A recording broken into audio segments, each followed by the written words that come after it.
আমরা নতুন গাইডলাইনের বিষয়ে আরো বিস্তারিত জানতে চাই, বিশেষ করে এই গাইডলাইন থেকে সুবিধা কি হবে। 3.1.2 তে যদি যাই, এখানে আপনি দেখেন যে লেখা আছে যে যারা লো লেভেলের supporters and members of Awami League, যারা ছোটখাটো নেতা বা সাধারণ বিভিন্ন ধরনের কর্মী, যারা বা সাংস্কৃতিক কর্মী হোক আর যেই হোক, তারা যদি শুধুমাত্র সম্পৃক্ত থাকার কারণেই কিন্তু এর শিকার হবে না। এটা শুধু মুখে বললে হবে না যে আমি কানেক্টেড ছিলাম বা জড়িত ছিলাম, অন্য ধরনের কোনো সাংস্কৃতিক কর্মী ছিলাম যেটা আমি আওয়ামী লীগের সাথে সম্পৃক্ত ছিলাম, সেটা কিন্তু সাফিসিয়েন্ট না। Stonebridge legal solutions limited, your trusted immigration partner. আমরা নতুন গাইডলাইনের বিষয়ে আরো বিস্তারিত জানতে চাই, বিশেষ করে এই গাইডলাইন থেকে সুবিধা কি হবে। এছাড়া যারা আওয়ামী লীগ আদর্শের সংস্কৃতি কর্মী রয়েছেন, তারা যেসব হয়রানির শিকার হচ্ছেন, তারা কি এই গাইডলাইনের মাধ্যমে উপকৃত হবেন কিনা? ধন্যবাদ জানাতুল ফেরদৌসী আইবি আপনাকে আপনার সুন্দর প্রশ্নের জন্য। অবভিয়াসলি এই গাইডলাইনে উপকৃত হতে হবে, আপনি যে প্রশ্নটা ছিল সেটা হচ্ছে যে যারা আওয়ামী লীগ আদর্শের সাংস্কৃতিক কর্মী রয়েছেন এবং যারা হয়রানির শিকার হচ্ছেন, তারা কি এই গাইডলাইনের মাধ্যমে উপকৃত হবেন কিনা। তো এই গাইডলাইনে যেটা বলা আছে যে যারা, আমরা যদি তানভীর ভাই একটু দেখাই গাইডলাইনটা, আমরা যদি একটু কষ্ট করে গাইডলাইনে চলে যাই, তার দর্শকদের জন্য উপকার হবে। আমরা let's go to page number 6 এ আমরা চলে যাই। 3.1.2 টা একটু দেখাই দর্শকদের। 6 সরি 3 yes, পেজ নাম্বার 6। আপনার 3.1.2 তে যদি যাই, এখানে আপনি দেখেন যে লেখা আছে যে যারা লো লেভেলের supporters and members of Awami League and auxiliary like student and youth organisations, like যারা ছাত্রলীগ, যুবলীগের বা অন্যান্য সংগঠনের যারা নেতা কর্মী রয়েছে, তাদের কিন্তু এখানে বলা আছে including the person who simply participated, যারা সিম্পলি পার্টিসিপেট করেছে in a protest are unlikely to be of ongoing interest to the authorities.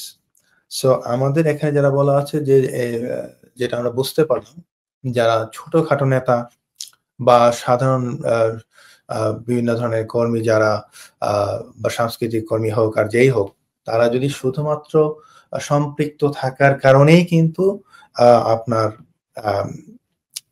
এর শিকার হবে না। হ্যাঁ, তো এখানে পরের লাইনে যদি আপনি দেখেন, the onus is on the person to show that their profile activities and past treatment at the hand of the state are such that the authority is likely to view them adversely. আচ্ছা, যাক, যে জিনিসটা বলতে চাচ্ছি এখানে, আপনার বার্ডেনটা হচ্ছে আপনার উপর। আপনি কিভাবে প্রমাণ করবেন যে আপনার স্পেসিফিক কোনো থ্রেট রয়েছে, আপনার দেশে গেলে আপনি হেনস্থার শিকার হতে পারেন, আপনার যে কোনো ধরনের নিরাপত্তাহীনতায় ভুগতে পারেন, সেটা আপনাকে ডকুমেন্টারি এভিডেন্স দিয়ে প্রুফ করতে হবে।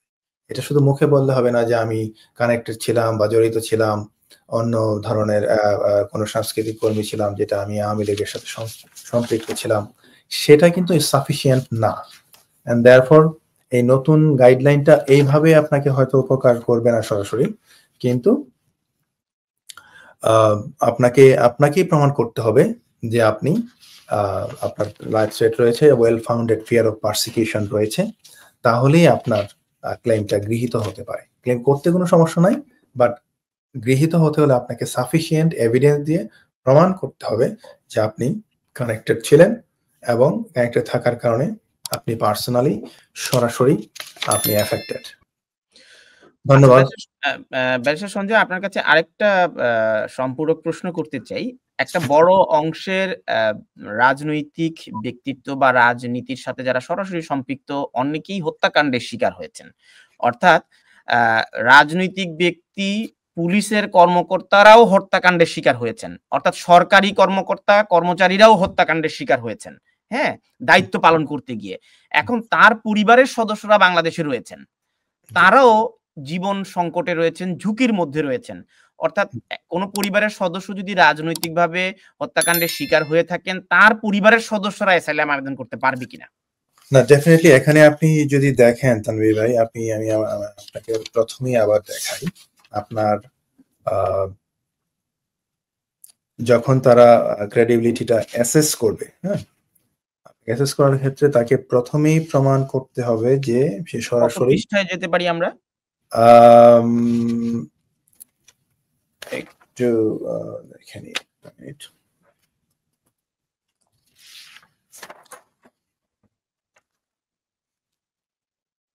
protection,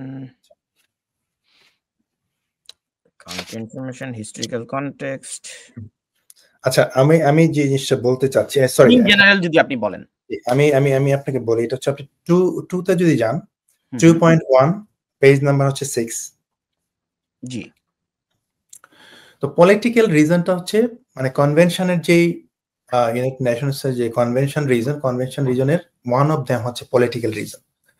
তো আপনার 2.1 এ কিন্তু বলা আছে যে আপনার অ্যাকচুয়াল অর ইমপিউটেড পলিটিক্যাল অপিনিয়ন, আপনাকে ধরেন আপনি সরাসরি অথবা আপনি যদি ডিরেক্ট অথবা ইনডিরেক্টলিও যদি আপনি পলিটিক্যাল অপিনিয়নের সাথে মানে পলিটিক্সের সাথে জড়িত থাকেন, এখন আপনি ফ্যামিলি মেম্বারের কথা বললেন, ফ্যামিলি মেম্বার কিন্তু যদি তারা প্রমাণ করতে পারে যে সে ফর এক্সাম্পল একজন এমপি মারা গেছে বা মেরে ফেলা হয়েছে, তার যদি এখন সন্তান থাকে বা ইয়ে থাকে, সে যদি দেখাতে পারে যে ইয়েস তার ক্ষেত্রে ফিয়ার অফ পারসিকিউশন রয়েছে এবং তাকে হয়তো মেরে ফেলতে পারে, সেই ক্ষেত্রে কিন্তু আপনার ফিয়ার অফ পারসিকিউশনে আমি মেইন জিনিসটা হচ্ছে যে আপনাকে ডকুমেন্টারি এভিডেন্স দিয়ে প্রমাণ করতে হবে যে আপনি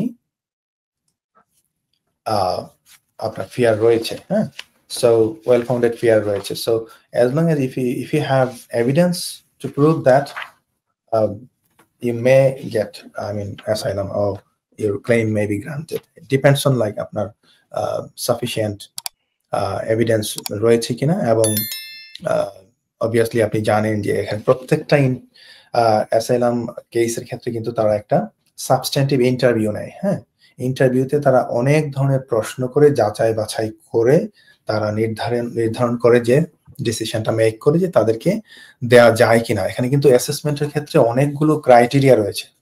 এখন হয়তো ব্যাপারটা এমন হতে পারে যে আমি আগেই বলেছি যেটা, যে যেমন আমি সিলেটে থাকি, কোনো একটা ইউনিয়নে আমার হয়তো ওই জায়গার এমপির সাথে আমার দ্বন্দ্ব, বা লোকাল যারা লিডার্স আছে তাদের সাথে দ্বন্দ্ব। তো এখন সেটা আমি যদি অন্য জায়গায় চলে যাই, অন্য কোনো কান্ট্রিতে, আমাদের বাংলাদেশের অন্য কোনো সিটিতে চলে যাই, চিটাগাঙে চলে যাই, খুলনায় চলে যাই, হয়তো আমার সমস্যাটা নাও থাকতে পারে, রাজশাহীতে চলে যাই। তো এই ক্ষেত্রে তারা এই জন্য অ্যাসেসমেন্টটা করে, প্রত্যেকটা বিবেচনা করে যে তাকে কি কোনোভাবে মানে সেফে রাখা যায় কিনা। সো সেই ক্ষেত্রে তারা অ্যাসেসমেন্টের উপর ভিত্তি করে এবং সাফিসিয়েন্ট এভিডেন্সের উপর ভিত্তি করে তারা কিন্তু এটা করে থাকে। Stonebridge Legal Solutions Limited, your trusted immigration partner.